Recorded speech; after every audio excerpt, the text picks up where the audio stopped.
I'll request everyone to rise for the national anthem, please.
Good evening, everyone. Assalamu alaikum.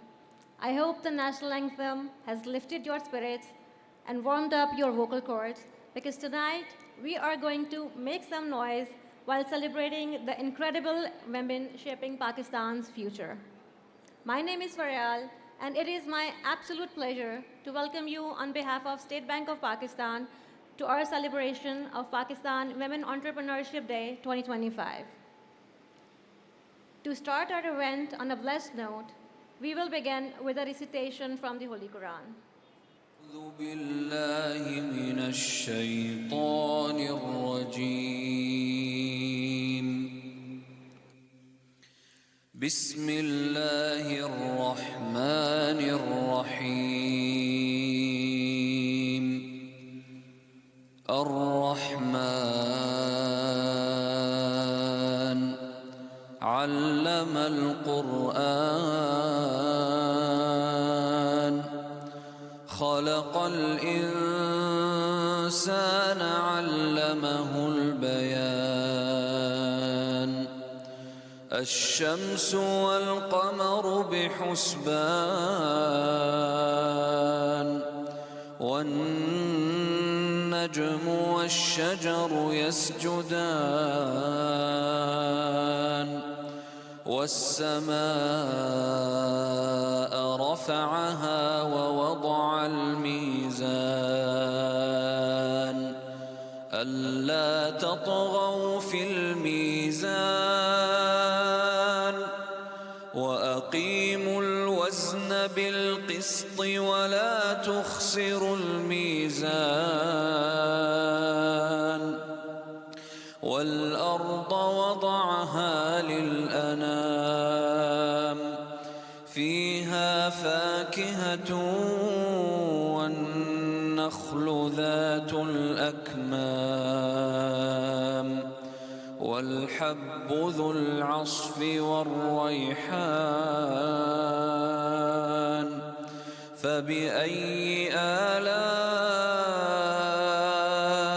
ربكما تكذبان صدق الله العظيم.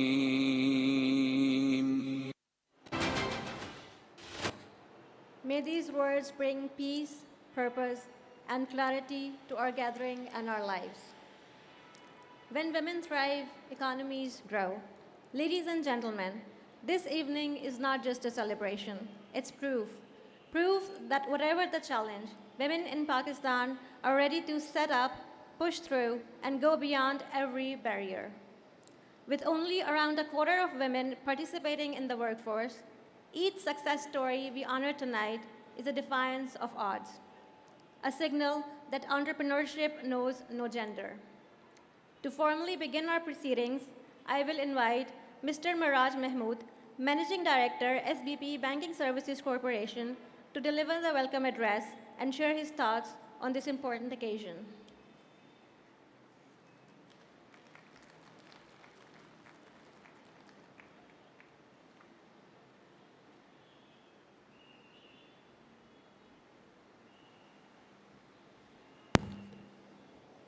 Bismillahirrahmanirrahim. Honorable Governor, distinguished CEOs and Presidents of commercial banks, executives from SBP, and our valued partner, and of course, our promising women entrepreneurs. Assalamu alaikum and a very good evening. On behalf of State Bank of Pakistan, I am pleased to welcome you all to mark a moment of pride as we come together to celebrate 2nd Pakistan Women Entrepreneurship Day 2025.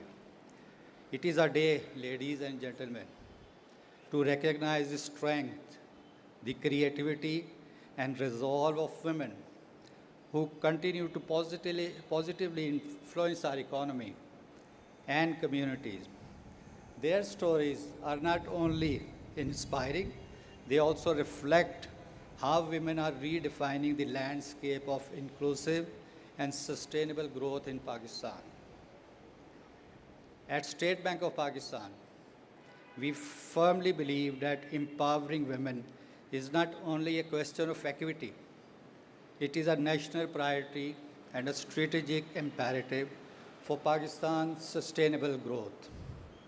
When women thrive, we believe the businesses also grow, communities prosper, and entire economy flourishes. Over the past 1 year, our 16 field offices across Pakistan have driven a nationwide outreach agenda, during which various awareness sessions, capacity building exercises, and mentorship programs were executed across the country in very, very close collaboration with our banking industry, thanks to the banks, our partner institutions from different segments, academia, business chambers, and student ambassadors. Similarly, under SME Launchpad program, thousands of young students from different universities and colleges were trained in order to develop a culture of young entrepreneurship in the country. In parallel to these efforts of SBP, the financial institutions and other stakeholders, ladies and gentlemen, it is very encouraging to note that women financing also gained some significant traction during the last 1 year, demonstrating a rapidly growing base of women across all segments entering the formal financial system in order to strengthen their businesses, livelihoods, and aspirations. On the achievement of various businesses and banks in this area, I am pleased to share that this year we received more than 600 submissions across our different award categories.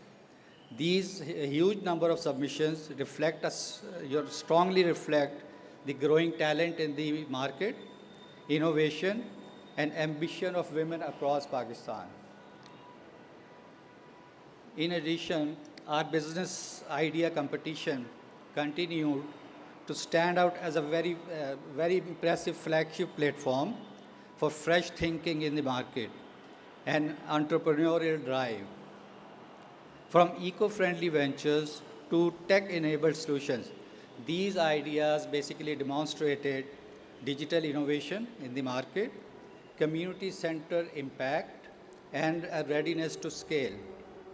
The women with these ideas are redefining what it means to lead and how to build with purpose. Another award, the Women of Impact Award. Today we will be recognizing women under this award, further recognizing exceptional women whose leadership, resilience, and vision are shaping Pakistan entrepreneurial landscape. Their journey reminds us that progress is driven by those who push boundaries and continue to believe in what's possible in their lives. As we honor our entrepreneurs, we also recognize the financial institutions enabling this momentum. The Empower Her Awards acknowledge institutions that have led in women-focused financing and digital innovation in the market, thus raising the bar for inclusive banking in Pakistan. Ladies and gentlemen, thank you very much again for being part of this shared journey of empowerment, progress, and possibilities. Let us continue to build a future where every woman entrepreneur in Pakistan can rise, lead, and inspire others. Welcome once again to Pakistan Women Entrepreneurship Day 2025, a celebration of strength, innovation, and hopes, especially for women entrepreneurs of Pakistan. Thank you very much again.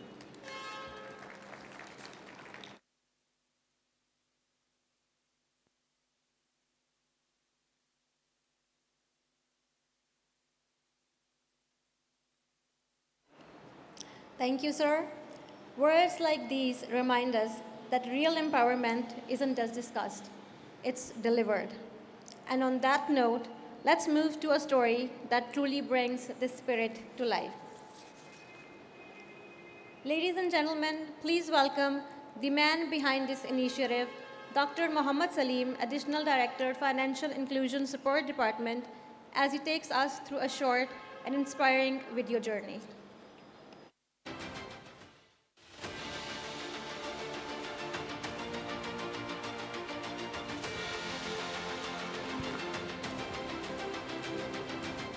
Honorable Governor, Excellencies, ladies and gentlemen, Assalamu alaikum wa rahmatullahi wa barakatuh. I'm going to share with you a short video which will explain a journey of a woman and their contribution in our society. It will also explain what State Bank and the banking community have been doing to promote entrepreneurship in Pakistan. This reminds us how women are critical in developing a sustainable economy. So let's please watch this short video, please.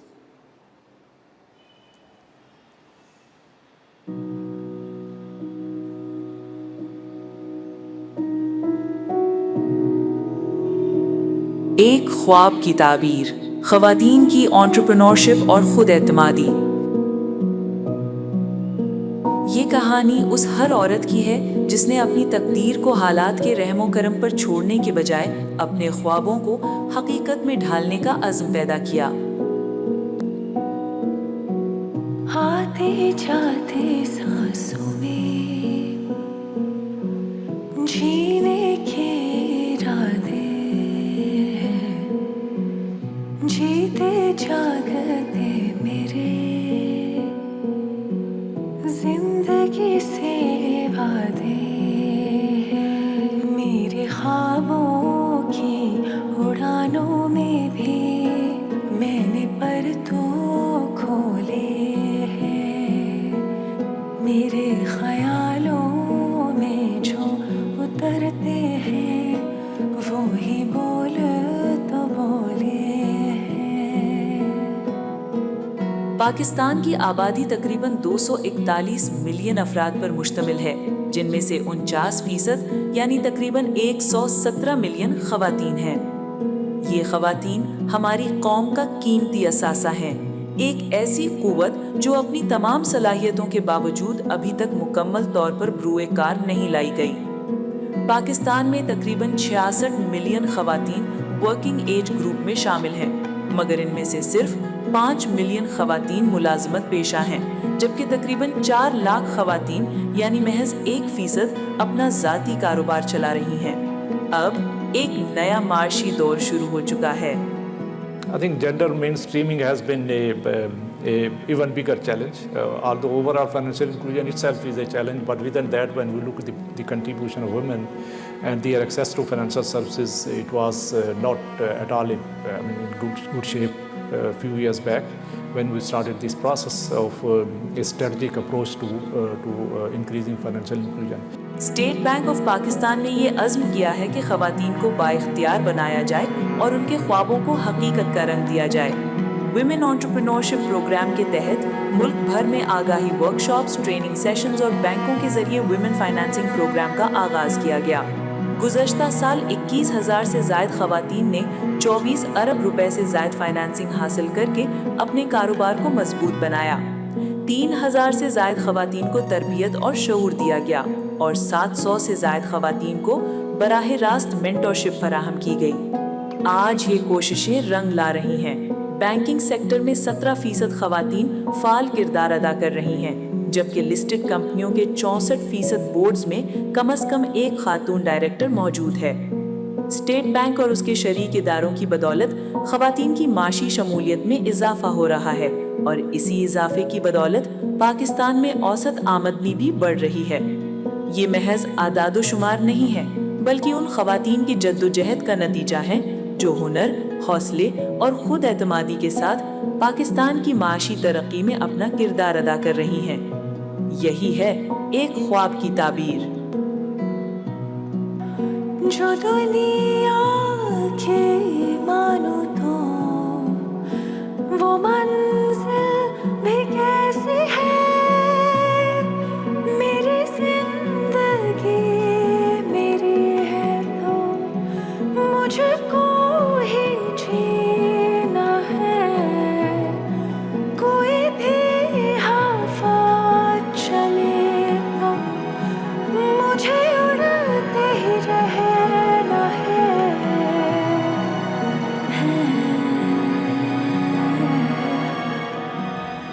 आए बाइख्तियार ख़वातीन और खुशहाल पाकिस्तान बनाने में state bank of Pakistan का साथ दें।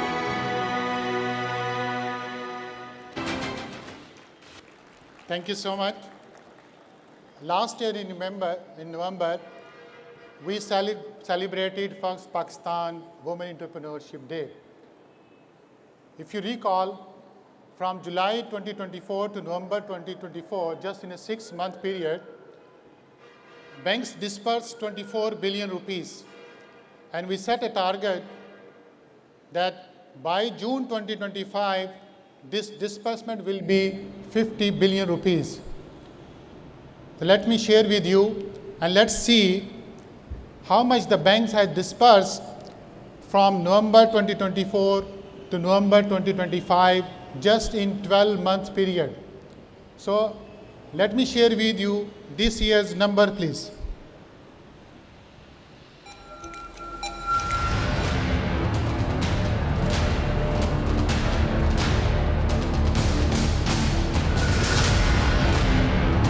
I think this is remarkable that just in a 12 months period, the bank has disbursed 230 billion rupees to women-led businesses. It means access to finance to women are increasing, and we are moving towards an inclusive financial system. This is a journey. This will continue until as we have a fully inclusive financial system. We need support from the banking community and partner organizations to work together and achieve this target of inclusive financial system. Thank you so much for your participation in today's ceremony and putting attention. Thank you so much. Thank you.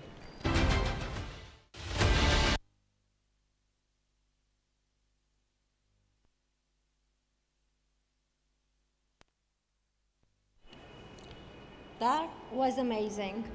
Let us carry that energy forward because our next speaker embodies it. My bad.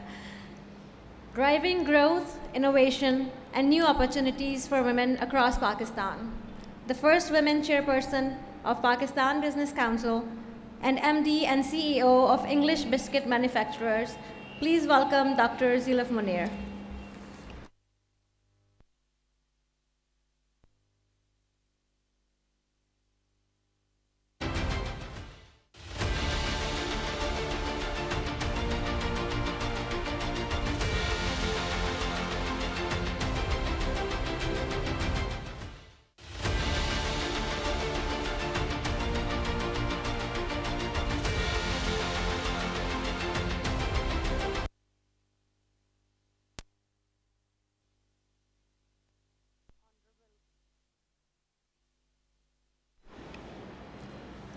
Honorable Governor, colleagues from the State Bank, leaders from our banks, our development partners, distinguished guests, and of course the women who bring so much meaning to this day. Thank you for inviting me to speak. Let me start with a simple truth we can't ignore anymore. Women in Pakistan are not sitting around waiting for their chance. They are already in the game. They are driving our economy forward. They are building businesses from the ground up. We just saw this video as an example of that. They are holding families together and lifting entire communities on their shoulders. It is not a question of talent. It is not a question of drive. The real barrier is a system that has not caught up. The system that has not given them the room to soar. As chair of the Pakistan Business Council and the chair of CERB, which is the Center of Excellence of Responsible Business at the Pakistan Business Council, I see this every day across sectors, across communities, millions of women running micro enterprises, women earning for their families, women building skills, women sustaining local markets, women doing the work that keeps this economy standing. But here is the truth we cannot escape. Only 1% of formal SMEs in Pakistan are led by women. And 92% of women-owned enterprises remain informal, unseen, under-recognized, carrying the load, yet locked out of the value. These numbers are not about ability. They're about access, about barriers that keep women from reaching the very systems they already contribute to. Barriers of finance, of documentation, of mobility, and of safety, of markets that remain out of reach. And it matters. Under the State Bank of Pakistan's Banking on Equity initiative, we have already started to see real change. More recently, as the Governor Jamil Ahmed shared at the World Bank meetings, women with active bank accounts increased from 20 million to 37 million. The gender gap in financial inclusion narrowed from 39% to 30%. More than 220,000 women-led businesses received over 24 billion rupees in financing this year, and that was fantastic, amazing. We just got to know it's not 24 billion, it is 230 billion. So really, hats off. Banks hired more than 14,600 women into their workforce. These are breakthroughs. They show what happens when policy joins hands with purpose and intent becomes impact. But access alone does not create scale. A bank account does not guarantee a market. A loan is not a promise of growth. True scale emerges when women step from working alone to becoming part of value chains that recognize their worth. And we see this clearly in the sectors that form the backbone of our economy. Take garments, for example.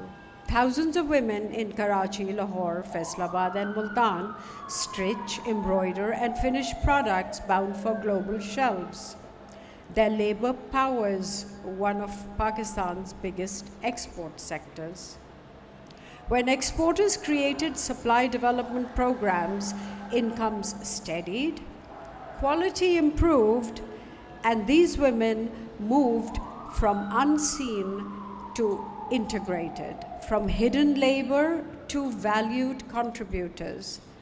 One shift in the chain changed the outcome at the base of it.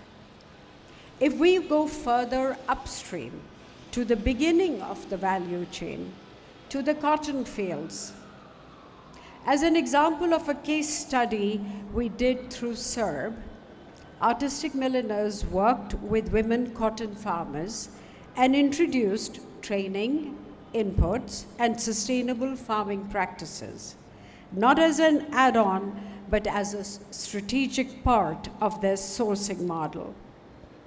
And the results were real. Cotton yield increased by 4%, fertilizer use dropped by 32%, pesticide use fell by 22%, irrigation hours reduced by 13%, and overall farming costs went down by 33%. This is what happens when women enter the earliest point in the value chain. The system becomes more efficient, more sustainable, and more productive. Value is created at the very start of the chain, and it continues upwards into factories, into supply chain planning, into production lines, into business development and exports. By improving planning, accuracy, and control, proving that women move from margins into the core of a value chain, the entire chain becomes stronger, sharper, more competitive.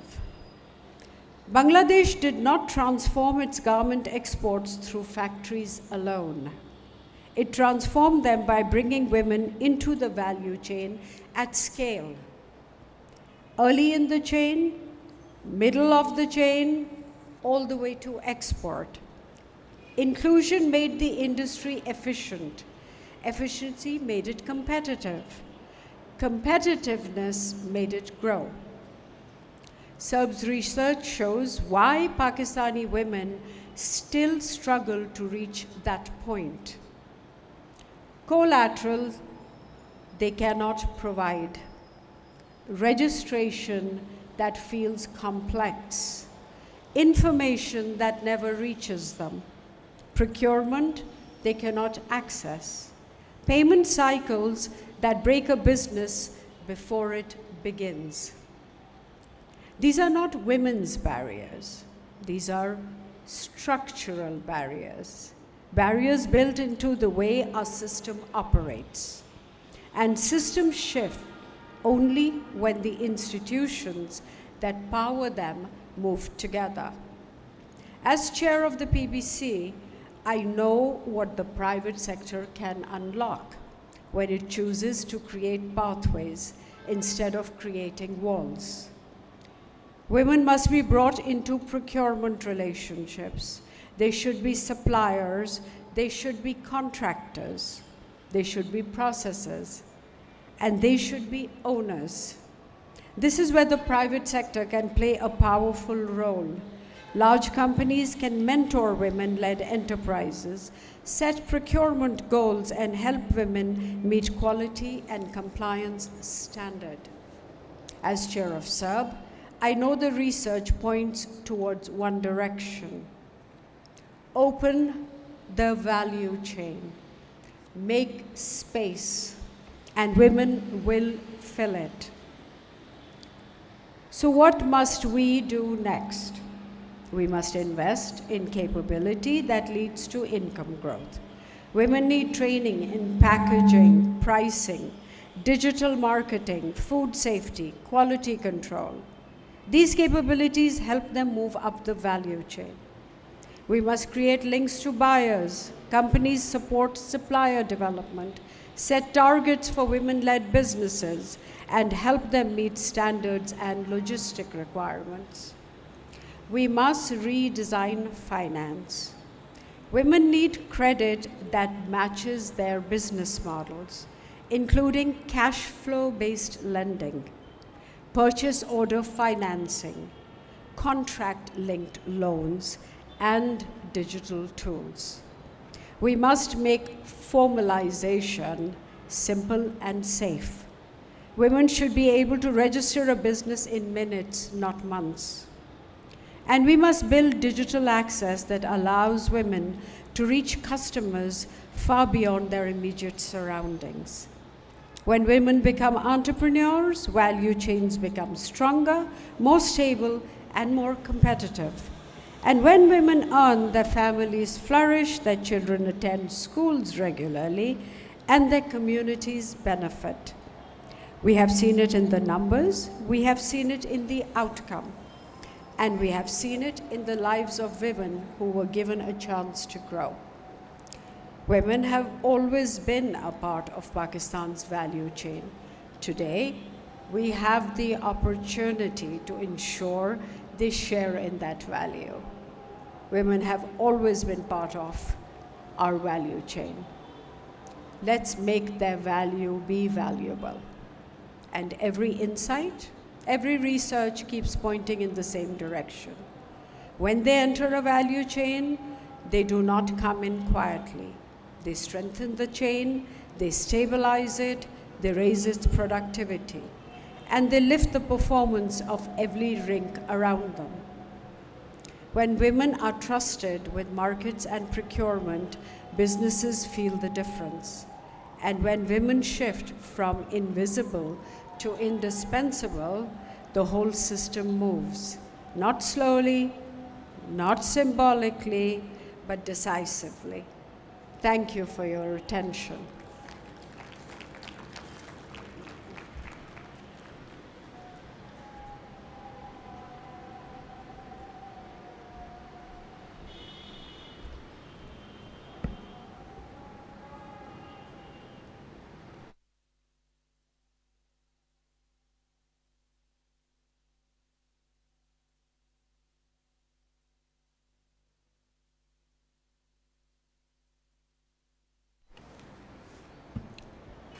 Thank you, Dr. Zila, for such a meaningful and informative talk.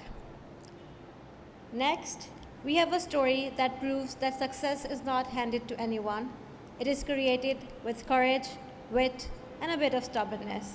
Please welcome Ms. Saira Awan Malik, President of TCS Group and the first woman partner in Champions of Change Coalition, Pakistan.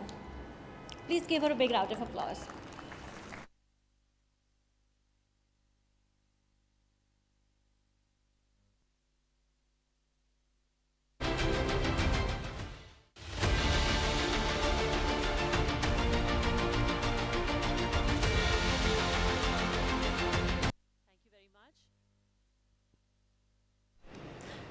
Assalamu alaikum everyone, Honorable Governor of the State Bank, distinguished guests, and it's nice to see many women in the audience, so welcome to all of you and thank you for having me here. I would first like to start by acknowledging and recognizing that initiatives like the State Bank of Pakistan's National Financial Inclusion Strategy has actually assisted in improving financial inclusion across the board, thanks to digital banking regulations, branchless banking, Rast and Asan accounts, EMI licensing, etc. And women's financial inclusion has improved. And previously, a lot of women who did not have access or an identity within the formal banking system now have been enabled. Also, through initiatives such as Rast and QR-based payments, etc., we have seen a rapid growth in digital transactions and merchants, especially small retailers and women-led businesses, have entered the formal economy. However, while we celebrate and acknowledge these strides that have been made, I would just like to start by painting a little bit of a dire picture, which should give us a more accurate vision in terms of what the picture looks like for women in Pakistan at this point. In terms of female workforce participation, that currently stands at about 24% in Pakistan. And this is way below not just global averages, but also South Asian averages. Secondly, about 1% of entrepreneurs in Pakistan are women by State Bank figures. women account for less than 5% of SME borrowers, and their businesses receive only 4.3% of total SME funding. Only about 18% of adult women have active bank accounts, although that number has been boosted because of state bank initiatives, which we must recognize. And the average woman-led firm receives only 65% of the funding that male-led businesses receive. So this, of course, paints a very dire picture.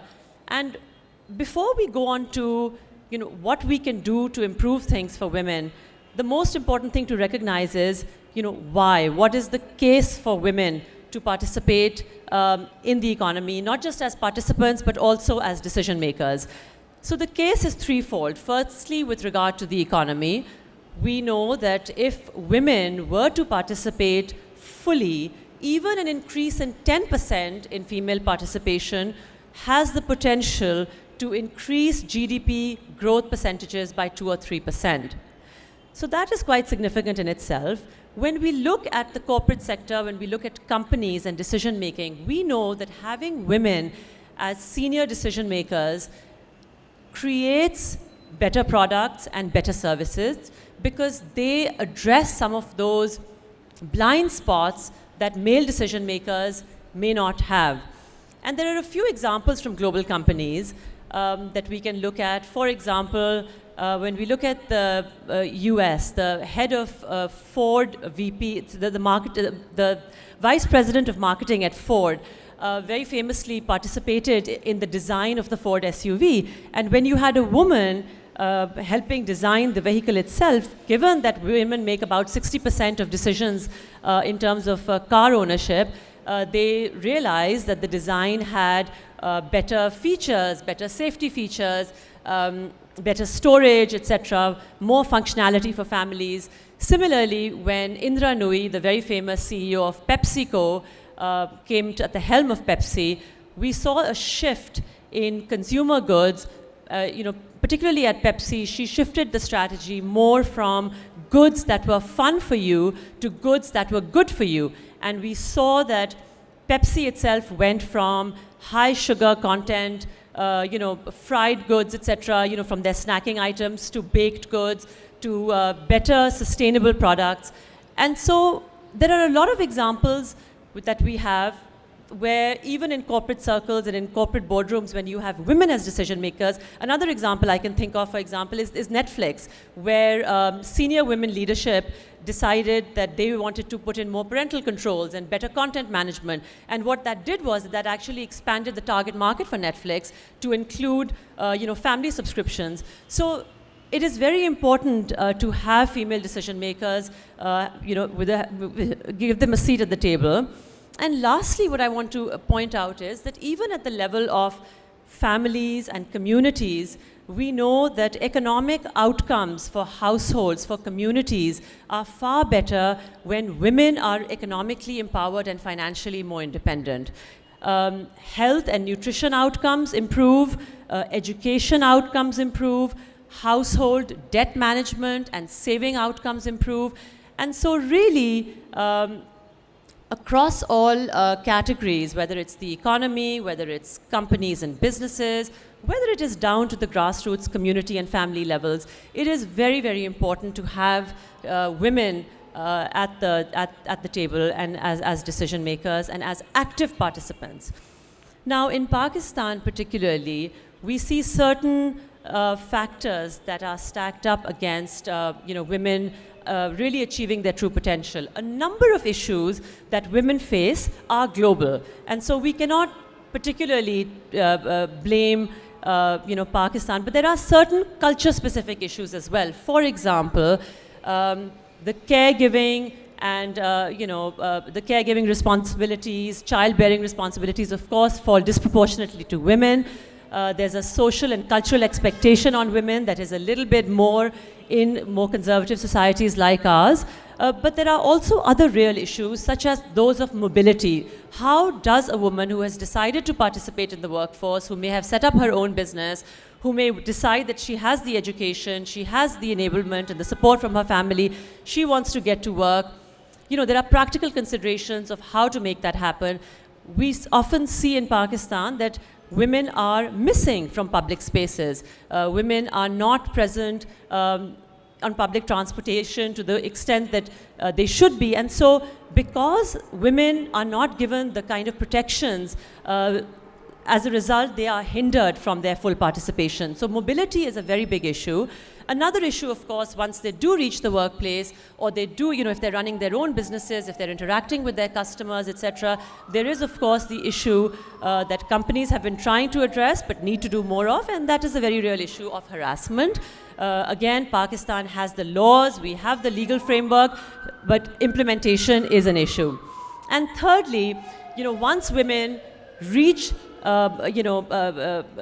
employment and they are economic participants, how do you help women move up the ladder, become more and more enabled? And this is where the overall, not just the corporate environment, the government legislative environment, but also the social environment needs to play its role in terms of assisting the woman, giving her that support at home to be able to fulfill, reach her true potential in the workplace. Now, there is, of course, there are a lot of silver linings here. We mentioned that, with the state bank financial inclusion strategies, we are seeing greater female participation, female access to finance, but also we must acknowledge the role of technology. Technology has been a great enabler, which has allowed women to really enter the ranks of entrepreneurship, sitting in their homes. COVID was a game changer in this respect. We saw a lot of mushrooming of small businesses led by women from their kitchens, from their living rooms, particularly in terms of things which previously would have limited scale, but because of COVID, because they were able to enter the e-commerce space and enabled by delivery companies such as ours, they were able to reach not just domestic, but also in some cases, global customer bases. And so technology is a great enabler, and that's a very big silver lining for women, but more needs to be done. So I think in terms of the future roadmap, I think access to financial instruments, but obviously based on financial literacy for women, that's a prerequisite for that. And so the more women we get into this ecosystem, this is a virtuous cycle that is only going to see the size of the pie increase. And as I mentioned earlier, it is something, female participation should not be viewed as it is in some societies as a threat to our culture and as a threat to social cohesion, but actually as a great force for social good, for economic good. And I think the greater women participation we see, it's a way to turbocharge our growth and our resilience as a country. Thank you very much.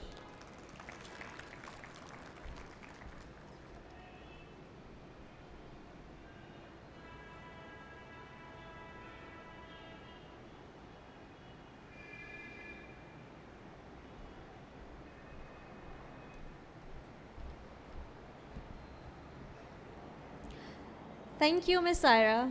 It was such a pleasure listening to you. And now, let's hear about the real hurdles women face and the possibilities that come when they do not give up. Please put your hands together for an NLP master practitioner, mental well-being coach, and global advocate for women entrepreneurs, the incredible Ms. Shabista Bakhtiar.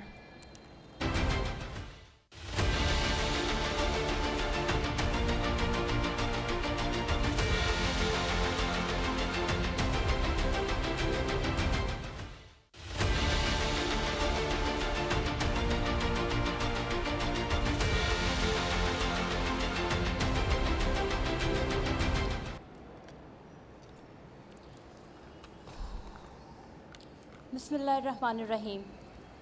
Thank you for calling me the incredible, first of all, and talking about the real hurdles. Yes, because today here I am representing Women Chamber of Commerce, Kurangi. We are the people who work with the grassroots levels. We work with SMEs. We know what real problems of women are. Let me start with the story. As we are Kurangi Chamber, we had a woman who owns a very good business of, thank you, children's clothing. She applied for a loan, but she could not get it because she did not have a collateral to present. And it was a loss, not her loss, our loss, Pakistan's loss. So when I talk about the hardships or the problems or the challenges women face, I would first of all mention that women make up half of Pakistan's population, yet their visible economic participation is nowhere to be seen. And with that, women-led businesses also, we have them, a lot of them, but they are nowhere in the formal economic system. This is not because we lack ambition or ability or skills. It is because we face structural barriers that make entrepreneurship far more challenging for us. And as I just addressed, the biggest challenge is access to finance. Women with strong business ideas often walk into banks and are discouraged because they don't have collateral to present, they don't have risk presentations, their perceptions, lack of prior borrowing history. These are major issues we face on a daily basis. Another barrier is low asset ownership. We are well aware that hardly women in Pakistan have their own properties. It limits their ability to secure loans. This keeps them dependent even when they are fully capable of having independent businesses. They are dependent on their husbands, they are dependent on their brothers, etc. They also remain informal as far as their businesses are concerned because they do not have tax identities or bank accounts. They're invisible in the system, although working very hard. The barriers of mobility, as discussed prior also, the market access, the lack of mentorship, the lack of peer partnerships, networking, and they work in isolation without any investor connections. This limits growth and their confidence. Despite these challenges, we must here acknowledge, we have seen in the video, we know what State Bank is doing, especially banking on equality policy, refinancing schemes, SMEs facilitation desks, and a lot more. But these initiatives must reach women at grassroots levels. As a chamber directly engaged with women entrepreneurs daily, WCCIK proposes a collaborative path. We believe lending modules must evolve beyond collateral-based systems and move towards cash flow or guarantee-backed lending. Banking must reach women in their communities through mobile and community-level initiatives. We also propose joint efforts for financial literacy and formalization drives across Karachi, especially in the remote areas of Karachi, the low-income areas or the industrial areas. Additionally, linking finance with market access, for example, supply chain partnerships or export readiness, can immediately uplift home-based businesses. And we strongly recommend including women chambers in SPP's implementation of policy review committees so real ground-level challenges can inform national policies. Women Chamber of Commerce and Industry Kurangi was a vision of Sahibzadi Mahin Khan, and I very honorably represent her today. We are committed to bridging the gaps between the financial institutions and the women-led businesses. She always says that empower one woman and create a ripple effect and empower millions and you transform a nation, and we know that our nation requires transformation. As I close, I want to emphasize one thing more. These challenges are really real, but the solutions are within our reach. Pakistan cannot achieve its economic potential without women entrepreneurs fully participating and leading the way alongside men. They should be recognized as equal economic drivers. We stand ready to work hand in hand with State Bank of Pakistan to unlock the business potential of women across our nation. We do not need help. We do not need assistance. We do not need your sympathy as well. We need opportunity, access, and a fair chance to work beside the men of this country. As Kafi Azmi very rightly said, कि उठ मेरी जान कि मेरे साथ ही चलना है तुझे. Pakistan Paindabad. Thank you.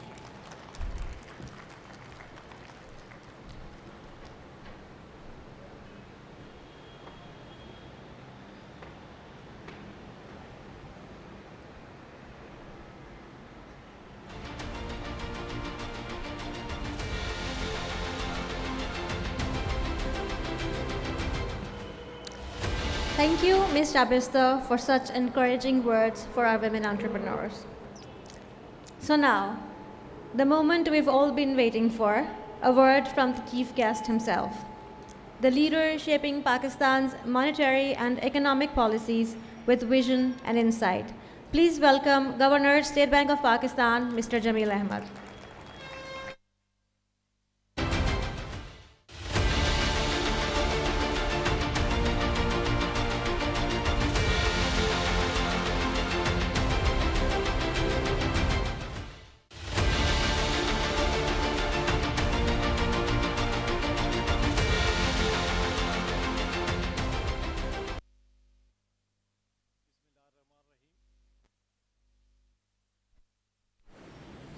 Bismillah ar-Rahman ar-Rahim. Presidents and CEOs of banks,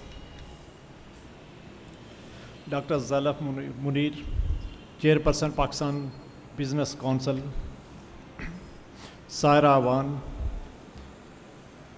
Ms. Mukhtar, Chamber of Commerce and Industry,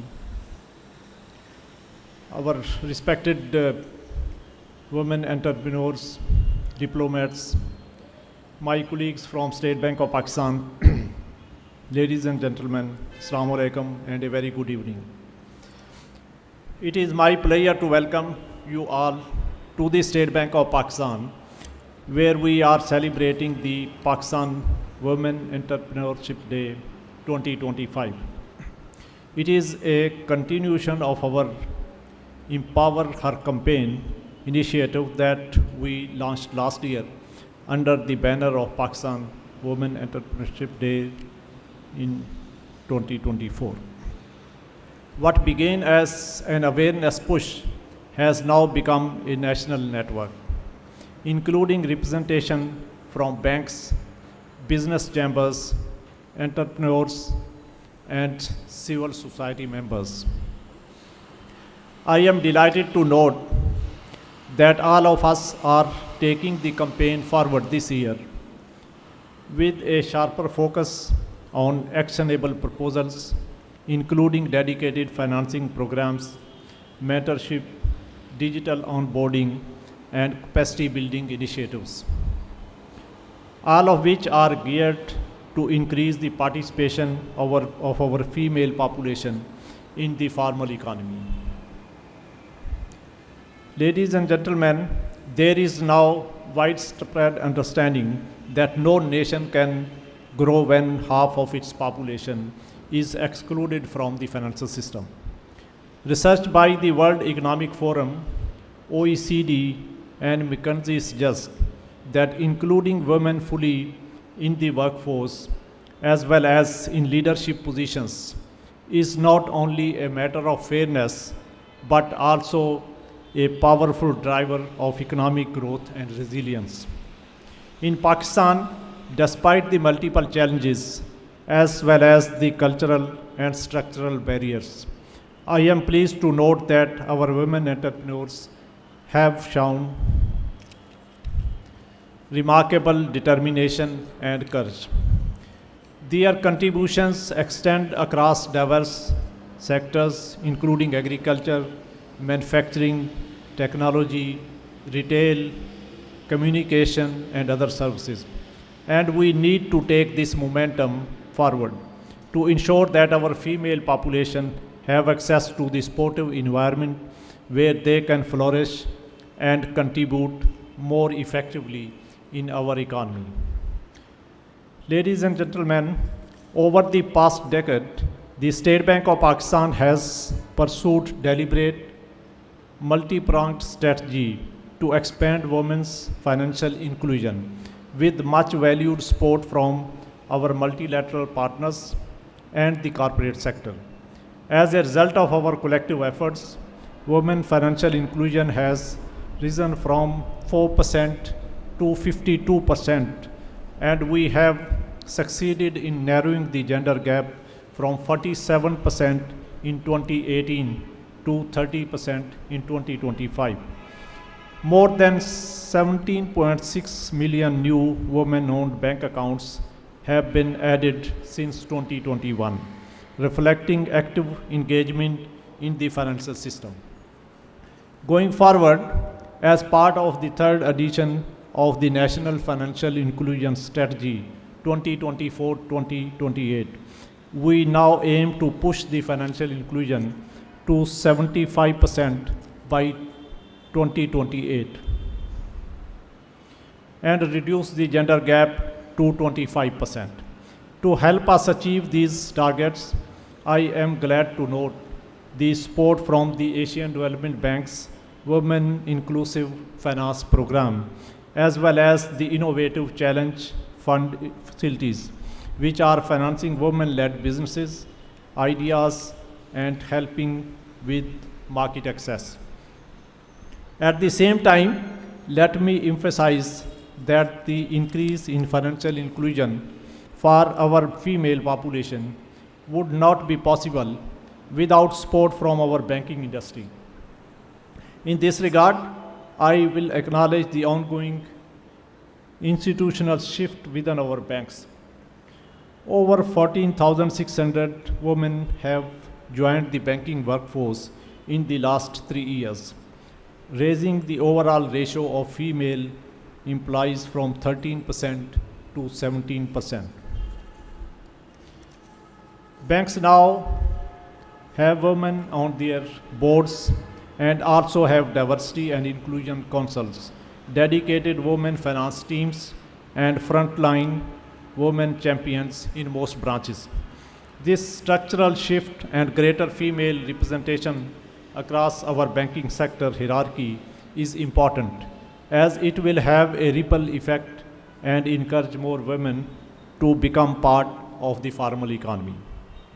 Moreover, having greater female representation in leadership positions would ensure that we have innovative products that are tailor-made for female borrowers and entrepreneurs.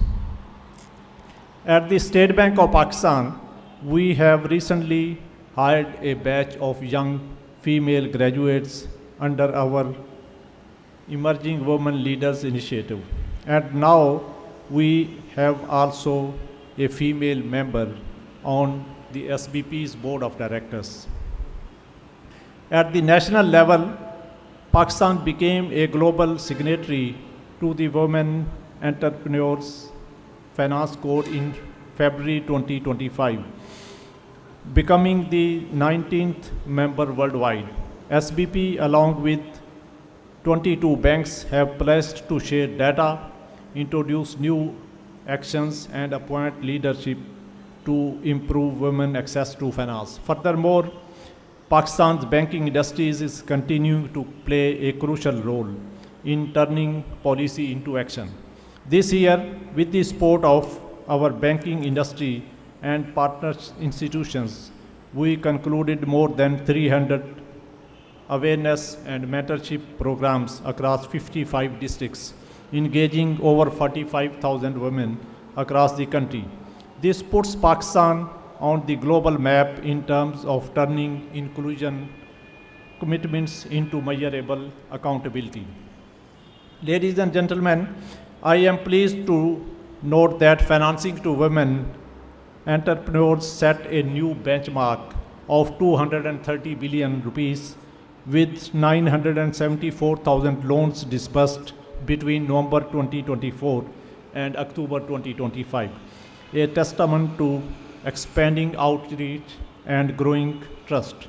Yet, the portfolio breakdown indicates that meaningful scale-up is still ahead of us. Nearly 93% of these loans, amounting to 113 billion, fall in fall under microfinance, indicating that most women remain clustered in micro and entry-level segments. At the upper end, 611 women-led corporate and commercial enterprises accessed financing of 58 billion rupees, representing just 1% of all loans disbursed by the commercial banks, a clear indication of the structural barriers that still persist. Let me also emphasize that we perhaps also need to look beyond just the numbers and focus on the bigger picture. Our overarching focus needs to be on providing an enabling environment that can foster greater female participation in the formal economy on a sustainable basis. While a lot of progress has been made, a lot more needs to be done, especially with regard to addressing the structural gaps that still inhibit greater female participation in the labor force. Transportation services, flexible timings, and daycare facilities are just some of the basic yet crucial services that many women count on today, so that they do not have to choose between their professional careers and their families. Once we are able to provide this supportive environment, I am confident that our targets would be well within our reach.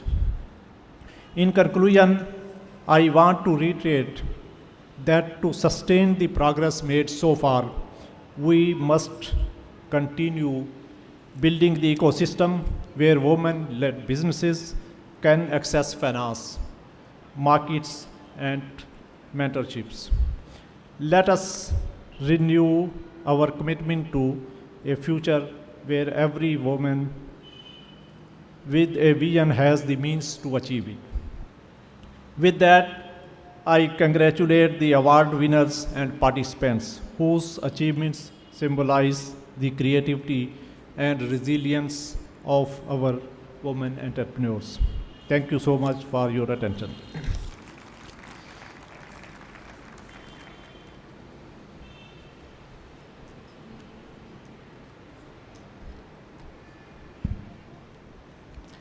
Thank you, sir. I'd request you to please remain on stage because now it's time for the segment that everyone loves. And no, it's not the tea yet. I mean the awards. I would also like to invite on stage Syed Basit Ali, Executive Director, State Bank of Pakistan, and Mr. Maraj Mahmood, Managing Director, SVP Banking Services Corporation, to give away the awards.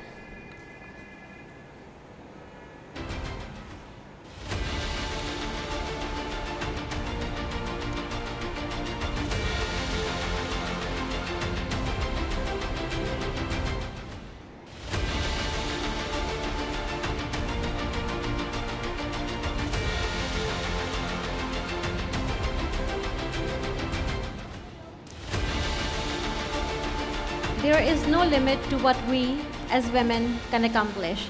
Michelle Obama said it best. Tonight, we honor women who didn't wait for the change. They created it. Let's kick things off by celebrating women who are truly making a difference. We will start with the Women of Impact Awards. First up is our Sustainability Champion. This one goes to someone who didn't just open a training center. She opened opportunities. She has trained more than 1,800 underserved youth and helped them step into real tech careers. Give it up for Numera Manzoor from SkyTech.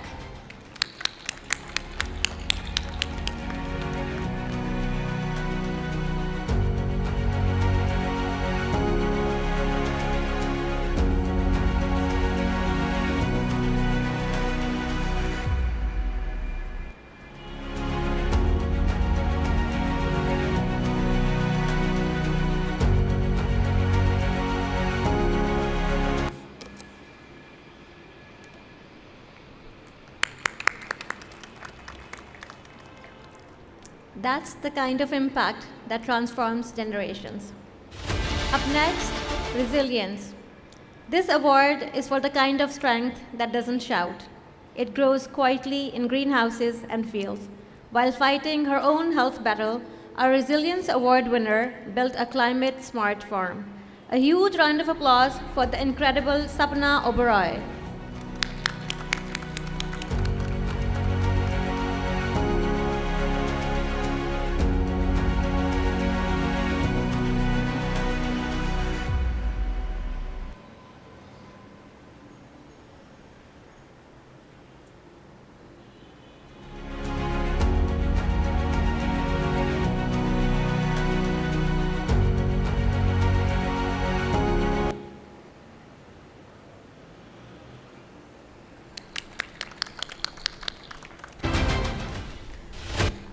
From personal strength to community impact, the next award is about a heart that transforms life. Our Social Impact Award. This goes to a woman who turned her personal journey into hope for hundreds. Her early intervention therapy initiative is changing lives every single day. Let's celebrate Kurutal Ann from Little Feet Therapy Home.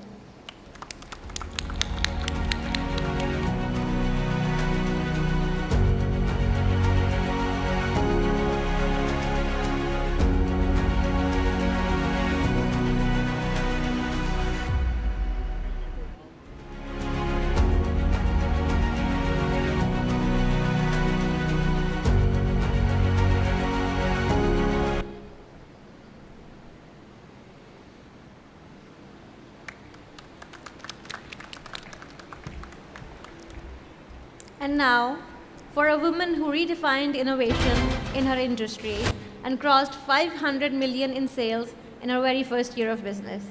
She will be receiving her award in Lahore, but let's make sure she feels the energy here. Big applause for Kiran Saiba Taimur from Tab Global, our innovative leader.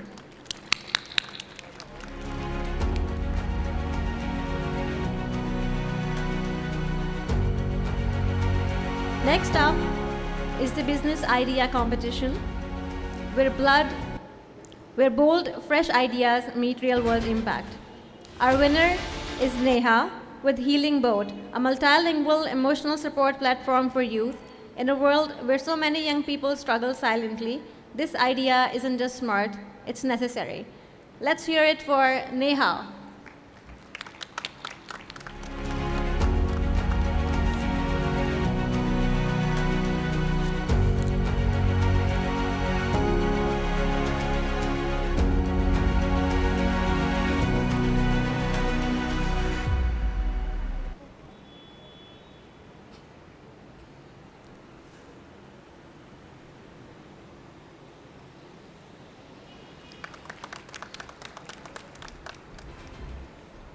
All right, shifting gears now. The Empower Her Banking Awards. I can already see the bankers adjusting their ties. These banks didn't just upgrade their tech, they upgraded their impact, using technology to increase financing for women.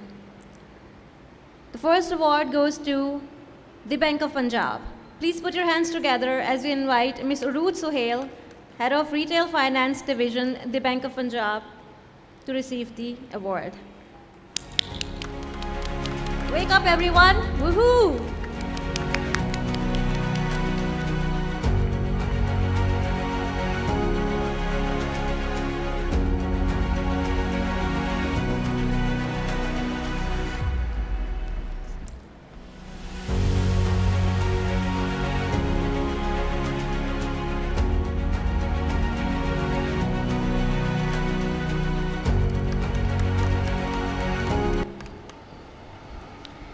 And in the microfinance category, the winner is HBL Microfinance Bank.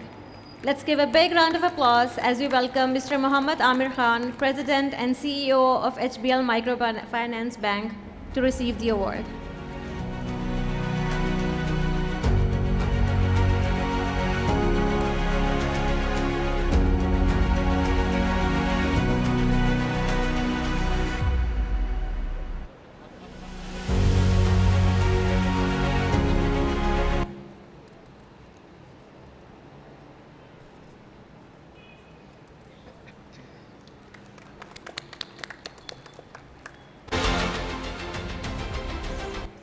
Next, we move to the top financing awards. The winner is, oh, here's a fun twist.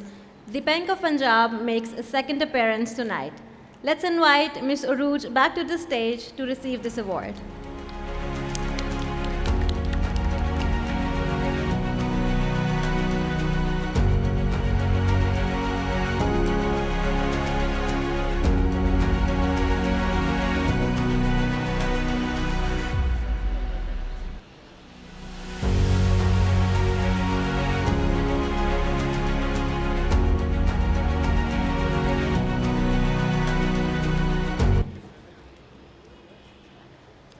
Come on, they deserve more noise.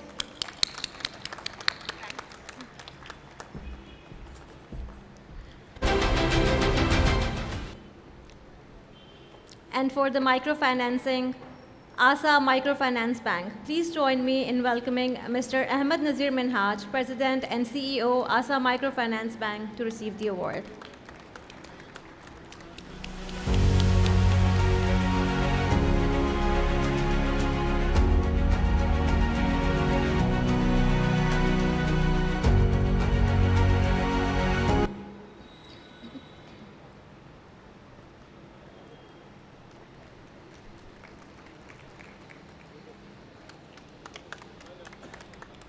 Let's hear it loud for these institutions fueling women entrepreneurship across Pakistan. Now, I would like to request our guest speakers to join us on stage to receive a little token of appreciation. First up, Dr. Zilaf Munir.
Ms. Saira Awan Malik.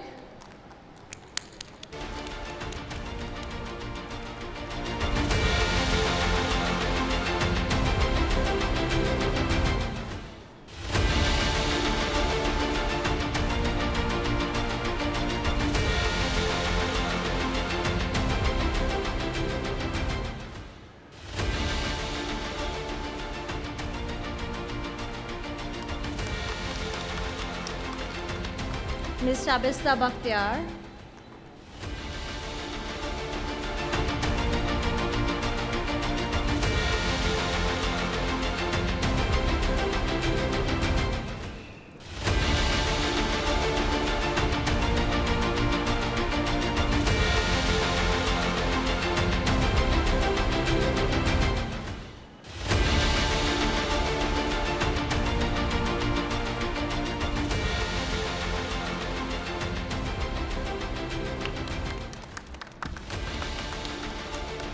Thank you. You can now take your seats.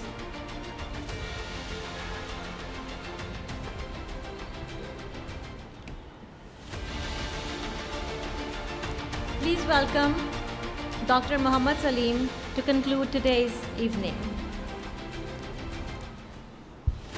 Bismillahir Rahmanir Rahim.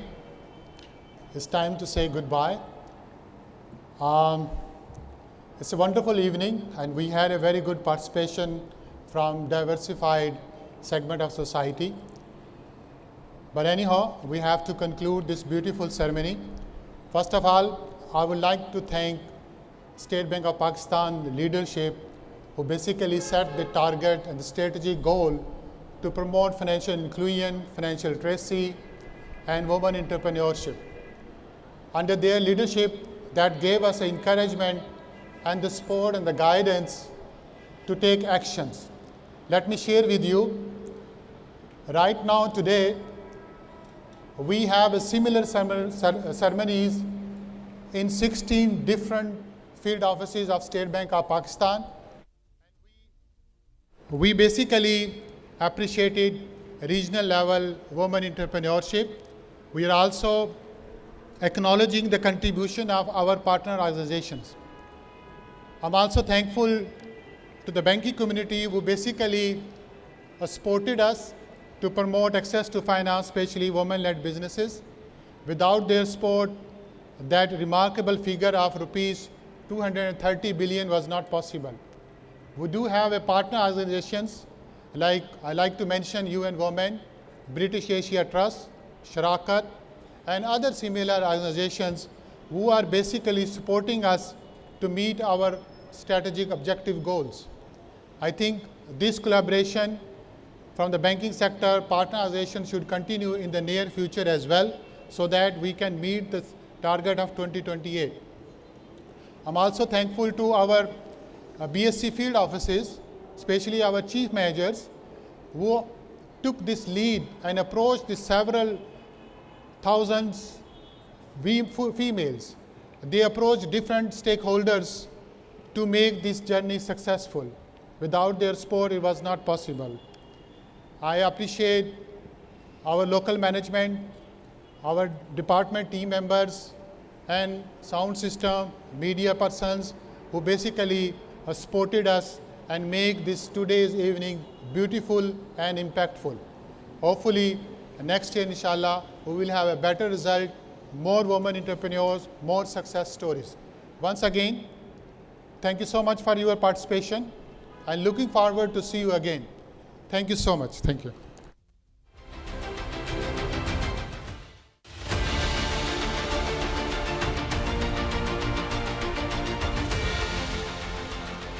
Thank you, sir, for summing this up beautifully. Tonight, we are again reminded that supporting women-led enterprises isn't just philanthropy, it's smart economics. Ladies and gentlemen, I'll now again request Governor Jameel Ahmed, Executive Director Syed Basit Ali, and Managing Director Mr. Maraj Mahmood to join us on stage for the group photographs.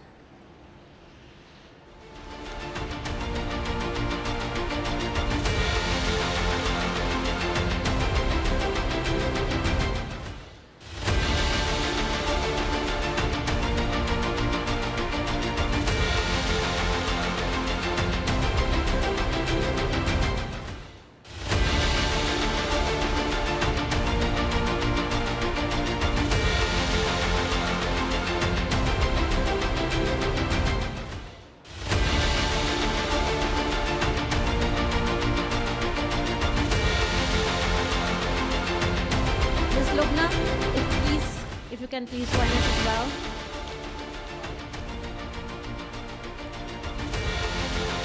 To begin, may I request all our winners and our guest speakers to come up on the stage for their photos.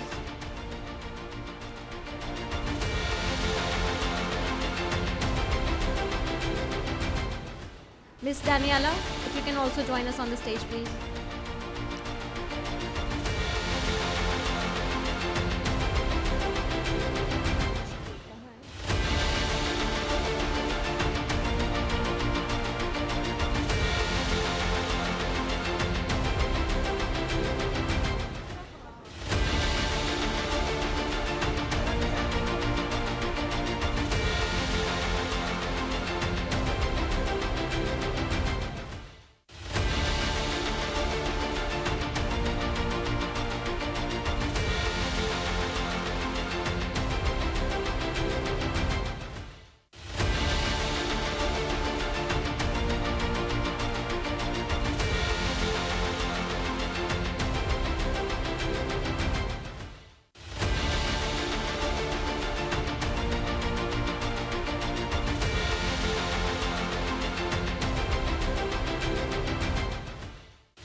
That's a wrap on formal program.